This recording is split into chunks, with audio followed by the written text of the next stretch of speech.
Hi everyone, आप सभी का हार्दिक स्वागत है एक बार फिर से एक नए वीडियो में। तो बहुत सारे बच्चों ने कमेंट किया था कि सर कक्षा 8 का अर्धवार्षिक परीक्षा यानी कि SA1 का वेरी इम्पोर्टेंट क्वेश्चन लेके आइए।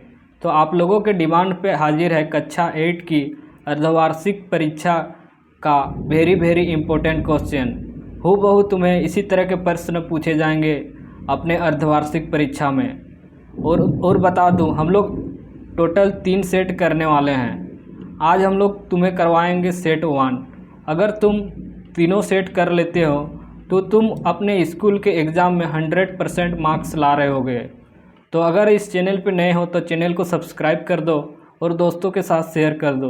तो बच्चों चलिए शुरू करते हैं। पहला भाग है तुम्हारा MCQ भाग, यानी कि तुम्हें 4 ऑप्शन दिए रहेंगे और तुम्हें सही ऑप्शन को बताना रहेगा। तो चलो शुरू करते हैं क्वेश्चन नंबर 1 से। तो बच्चों क्वेश्चन नंबर 1 तुम्हें पूछा गया है यहाँ पे, प्याज की कोशिका को सूक्ष्मदर्शी से देखने पर क्या दिखाई देता है। यानी कि हम लोग उसको माइक्रोस्कोप से देखते हैं तो क्या दिखाई देता है। ऑप्शन ए पे दिया हुआ है केवल केंद्रक, बी कोशिका भित्ति और केंद्रक, सी केवल क्लोरोप्लास्ट, डी केवल साइटोप्लाज्म। तो इसका राइट आंसर हो जाएगा ऑप्शन बी, यानी कि कोशिका भित्ति और केंद्रक हमें दिखाई देता है अगर हम लोग सूक्ष्मदर्शी या फिर माइक्रोस्कोप से देखते हैं तो ऑप्शन बी इसका राइट आंसर हो जाएगा। अब आते हैं बच्चों क्वेश्चन नंबर 2 पे। तो बच्चों क्वेश्चन नंबर 2 पे यहाँ पे पूछा गया है तुम्हें, पौधे भोजन किसके द्वारा बनाते हैं। ऑप्शन ए जड़ के द्वारा, बी तना के द्वारा, सी पत्तियाँ के द्वारा, डी फूल के द्वारा। तो तुम्हें पता है बच्चों, पौधे अपना भोजन किससे बनाते हैं, पत्तियां से, यानी कि ऑप्शन सी इसका राइट आंसर हो जाएगा। अब आते हैं बच्चों क्वेश्चन नंबर 3 पे। तो बच्चों क्वेश्चन नंबर 3 में तुम्हें पूछा गया है, अमीबा किस प्रकार की जीव है। यानी कि अमीबा किस प्रकार की जीव है। तो तुम्हें पता है अमीबा एक कोशिकीय जीव है। तो ऑप्शन ए यहाँ पे तुम देख सकते हो, ऑप्शन ए में ही दिया हुआ है एक कोशिकीय जीव। तो अमीबा एक कोशीय जीव होती है। तो ये इम्पोर्टेंट है, याद रखना। अब आते हैं बच्चों क्वेश्चन नंबर 4 पे। तो बच्चों क्वेश्चन नंबर 4 पे यहाँ पे तुम्हें पूछा है, विद्युत धारा को मापने के लिए किस उपकरण का उपयोग किया जाता है। यानी कि विद्युत धारा हम लोग किससे मापते हैं। Option A ammeter, B voltmeter, C galvanometer, D multimeter. तो विद्युत धारा हम लोग किससे मापते हैं, एमीटर से, यानी कि ऑप्शन ए इसका राइट आंसर हो जाएगा बच्चों। अब आते हैं बच्चों क्वेश्चन नंबर 5 पे। तो बच्चों क्वेश्चन नंबर 5 पे तुम्हें पूछा है, मृत एवं सड़ी गली वस्तुओं को किस प्रकार के जीव विघटित करते हैं। ऑप्शन ए परजीवी, बी सहजीवी, सी अपघटक, डी परपोषी। तो इसका राइट आंसर हो जाएगा बच्चों ऑप्शन नंबर सी, यानी कि अपघटक। अब आते हैं बच्चों क्वेश्चन नंबर 6 पे। तो बच्चों क्वेश्चन नंबर 6 में तुम्हें पूछा गया है, बल का मात्रक क्या है। तो बल का मात्रक क्या होता है, न्यूटन होता है, न्यूटन। तो ऑप्शन ए पे दिया हुआ है पास्कल, बी पे दिया हुआ है न्यूटन। तो न्यूटन इसका राइट आंसर हो जाएगा, बल का मात्रक न्यूटन। अब आते हैं बच्चों क्वेश्चन नंबर 7 पे। तो बच्चों क्वेश्चन नंबर 7 में तुम्हें पूछा है, सरल यंत्रों में सम्मिलित है। यानी कि सरल यंत्रों में इनमें से कौन सा सम्मिलित है। तो ऑप्शन ए पे दिया हुआ है क्रेन, बी पे दिया हुआ है लीवर, सी पे दिया हुआ है मोटर, डी पे पंप। तो इसका राइट आंसर हो जाएगा ऑप्शन नंबर बी, यानी कि लीवर, जो कि एक सरल यंत्रों में सम्मिलित है। तो ऑप्शन बी इसका राइट आंसर हो जाएगा। अब आते हैं बच्चों क्वेश्चन नंबर 8 पे। तो बच्चों क्वेश्चन नंबर 8 में तुम्हें पूछा है, प्रकाश का परावर्तन किस नियम का पालन करता है। ऑप्शन ए ऊर्जा का संरक्षण का नियम, ऑप्शन बी द्रव्यमान संरक्षण का नियम, सी परावर्तन के नियम, डी न्यूटन की गति का नियम। तो प्रकाश का परावर्तन किसका पालन करता है, परावर्तन के नियम, यानी कि ऑप्शन सी इसका राइट आंसर है। अब आते हैं बच्चों क्वेश्चन नंबर 9 पे, जो कि तुम्हें पूछा है, मानव प्रजनन में गर्भधारण कहाँ होती है। ऑप्शन ए अंडाशय, बी गर्भाशय, सी डिम्बाहिनी। तो कहाँ पे गर्भधारण होती है, डिम्बाहिनी, यानी कि ऑप्शन सी इसका राइट आंसर है। अब आते हैं बच्चों क्वेश्चन नंबर 10 पे। तो बच्चों क्वेश्चन नंबर 10 में यहाँ पे तुम्हें पूछा है, प्रकाश का अपवर्तन किस कारण से होता है? पहला है माध्यम के तापमान से, बी दिया हुआ माध्यम के घनत्व में परिवर्तन से, सी बल से, डी दाब से। तो इसका राइट आंसर हो जाएगा ऑप्शन बी, यानी कि माध्यम की घनत्व में परिवर्तन के कारण प्रकाश का अपवर्तन होता है, यानी कि ऑप्शन बी इसका राइट आंसर हो जाएगा। अब आते हैं बच्चों सेकंड भाग, जो कि तुम्हारा है अति लघु उत्तरीय प्रश्न, यानी कि 1 मार्क्स के प्रश्न, 1 से 2 मार्क्स का प्रश्न पूछा जाएगा तुम्हें, जिसमें तुम्हें उत्तर देना होगा। तो यहाँ पे तुम्हें पहला क्वेश्चन पूछा गया है बच्चों, जैसा कि तुम देख सकते हो, कोशिका को जीवन की मूल इकाई क्यों कहते हैं? तो क्यों कहते हैं?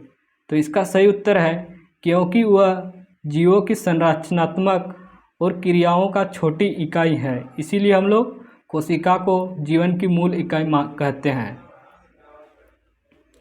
अब आते हैं बच्चों क्वेश्चन नंबर सेकंड पे। तो बच्चों क्वेश्चन नंबर सेकंड में तुम्हें यहाँ पे पूछा है प्रकाश संश्लेषण में कौन सा वर्णक आवश्यक है? तो प्रकाश संश्लेषण में कौन सा वर्णक आवश्यक होती है? क्लोरोफिल की, यानी कि क्लोरोफिल इसका राइट आंसर हो जाएगा। अब आते हैं बच्चों क्वेश्चन नंबर 3 पे। तो बच्चों यहाँ पे तुम देख सकते हो क्वेश्चन नंबर 3 तुम्हें पूछा है बैक्टीरिया में से होने वाली एक बीमारी का नाम लिखिए, यानी कि कोई भी एक बीमारी का नाम लिखना है। तो यहाँ पे तुम लिख सकते हो क्षय रोग या फिर तुम लिख सकते हो टीबी बीमारी, यह होती है तुम्हारा बैक्टीरिया से। अब आते हैं बच्चों क्वेश्चन नंबर 4 पे। तो बच्चों क्वेश्चन नंबर 4 में तुम्हें यहाँ पे पूछा है विद्युत धारा का एसआई इकाई क्या है? तो विद्युत धारा का एसआई इकाई क्या होता है? एम्पियर। तो एम्पियर इसका राइट आंसर हो जाएगा। अब आते हैं बच्चों क्वेश्चन नंबर 5 पे। तो बच्चों क्वेश्चन नंबर 5 में तुम्हें यहाँ पे पूछा गया है प्रकाश के परिवर्तन का एक दैनिक उदाहरण दीजिए। तो इसका दैनिक उदाहरण तो तुम देख सकते हो दर्पण में अपना चेहरा देखना, यह भी एक उदाहरण है प्रकाश का परावर्तन का। अब आते हैं बच्चों भाग 3, जो कि तुम्हारा है लघु उत्तरीय प्रश्न। यह तुम्हारा 3 से 4 मार्क्स का पूछा जाएगा। और अभी तक चैनल को सब्सक्राइब नहीं किए हो तो चैनल को सब्सक्राइब कर दो और वीडियो को लाइक कर दो, क्योंकि तुम्हारे लिए इस तरह के इम्पोर्टेंट वीडियो हम लोग लाते रहेंगे। अब आते हैं बच्चों क्वेश्चन नंबर 1 पे, जो कि तुम्हारा है लघु उत्तरीय प्रश्न। तो क्वेश्चन नंबर यहाँ 1 पे तुम्हें पूछा है पौधों में पोषण के 2 प्रकार लिखिए। तो पौधों में पोषण के 2 प्रकार लिखना है। तो पहला होता है तुम्हारा स्वपोषी, यानी कि हरे पौधे सूर्य के प्रकाश से भोजन बनाते हैं। स्वपोषी यानी कि ऐसे पोषण जो अपना खुद का भोजन बनाते हैं। सेकंड है परपोषी, यानी कि कुछ पौधे जैसे कसकुट दूसरे से भोजन लेते हैं, तो उसे हम लोग क्या कहते हैं? परपोषी, यानी कि वह खुद का भोजन नहीं बना सकते हैं, दूसरा का भोजन बनाया हुआ खाते हैं, तो उसे हम लोग परपोषी भोजन कहते हैं। अब आते हैं बच्चों क्वेश्चन नंबर 2 पे। तो बच्चों क्वेश्चन नंबर 2 में तुम्हें पूछा है सूक्ष्म जीव हमारे जीवन में कैसे उपयोगी है? तो सूक्ष्म जीव हमारे जीवन में कैसे उपयोगी है बताओ? तो इसका उत्तर हो जाएगा यहाँ पे तुम देख सकते हो सूक्ष्म जीव जैसे कि पहला है दही, अचार व शराब बनाने में उपयोग होता है। सेकंड तुम्हारा है एंटीबायोटिक बनाने में। थर्ड पॉइंट लिख सकते हो नाइट्रोजन स्थिरीकरण में। फोर्थ पॉइंट लिखोगे यहाँ पे तुम खाद बनाने में। तो ये सारे जो कि उपयोग होता है, हमें किसका उपयोग होता है? सूक्ष्म जीव का उपयोग होता है ये सारी चीज़ें बनाने के लिए। अब आते हैं बच्चों क्वेश्चन नंबर 3 पे। तो बच्चों क्वेश्चन नंबर 3 में यहाँ पे पूछा गया है जो कि काफ़ी आसान है, बल और दाब में संबंध स्पष्ट कीजिए। तो बल और दाब का संबंध क्या होता है? तो दाब बराबर होता है क्या? दाब बराबर होता है बल बटे क्षेत्रफल। तो इस तरह से तुम्हें लिख देना है संबंध। अब आते हैं बच्चों क्वेश्चन नंबर 4 पे। तो बच्चों क्वेश्चन नंबर 4 में तुम्हें पूछा है सरल यंत्रों की आवश्यकता क्यों होती है? तो सरल यंत्रों की आवश्यकता क्यों होती है? तो इसका सही उत्तर है सरल यंत्र कार्य को आसान बनाते हैं और बल की दिशा बदलते हैं और कम बल से अधिक कार्य करने में मदद करते हैं। इसीलिए सरल यंत्र की आवश्यकता होती है। तो क्वेश्चन नंबर 4 देख लिए। अब देखते हैं क्वेश्चन नंबर 5 में। तो बच्चों क्वेश्चन नंबर 5 में तुम्हें यहाँ पे पूछा गया है, किशोर अवस्था में होने वाले शारीरिक परिवर्तन बताइए। तो किशोर अवस्था में शारीरिक क्या क्या परिवर्तन होती है। तो इसमें क्या परिवर्तन होती है? पहला है कि उसकी ऊंचाई में वृद्धि होती है, उसमें स्वर में बदलाव होती है। पहले पतला आवाज़ आता होगा, फिर बाद में बदल जाता है, मोटा गाढ़ा आवाज़ आता है। इसी तरह बालों में वृद्धि और प्रजनन अंगों का विकास होता है। ये सारी परिवर्तन होती है किशोर अवस्था में। तो इस तरह से इसका उत्तर लिखना है तुम्हें। अब आते हैं बच्चों दीर्घ उत्तरीय प्रश्न, यानी कि 5 मार्क्स के क्वेश्चन को। तो यहाँ पे पहला क्वेश्चन तुम्हें पूछा गया है, कोशिका की संरचना और अंगों का वर्णन कीजिए। तो कोशिका की संरचना क्या होती है कोशिका में? पहला होता है कोशिका भित्ति, कोशिका झिल्ली और साइटोप्लाज्मा, केंद्रक और माइटोकॉन्ड्रिया। ये सारी चीज़ें होती है और तुम्हें इसका ड्राइंग भी बनानी है। तो इसका ड्राइंग तुम खुद से बना लोगे। अब सेकंड क्वेश्चन देखते हैं बच्चों।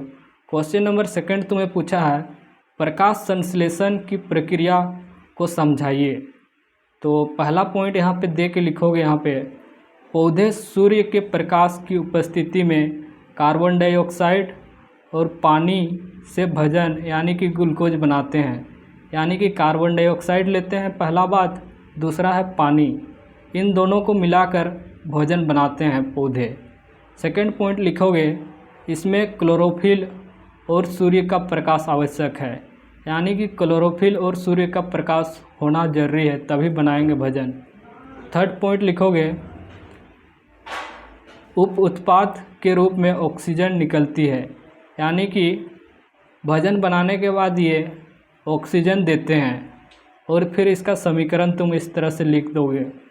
तो ये तुम्हारा 5 मार्क्स का हो जाएगा। अब आते हैं बच्चों क्वेश्चन नंबर 3 पे।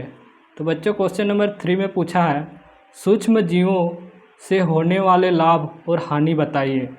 तो इसका लाभ और हानि बताना है। तो सबसे पहले देखते हैं इसका लाभ क्या है। तो इसका लाभ है खाद्य पदार्थ बनाना, औषधि निर्माण और मिट्टी की उर्वरता बढ़ाना है सूक्ष्म जीवों का काम। और इससे हानि भी होती है। पहला हानि, रोग उत्पन्न करना। इससे विभिन्न तरह के रोग होते हैं, जैसे मलेरिया, टीबी और खाद्य पदार्थ का सड़ना। तो ये हुआ तुम्हारा क्वेश्चन नंबर 3 का आंसर। अगर तुम इतना लिख लेते हो तो तुम्हें 5 मार्क्स फिक्स मिलेगा।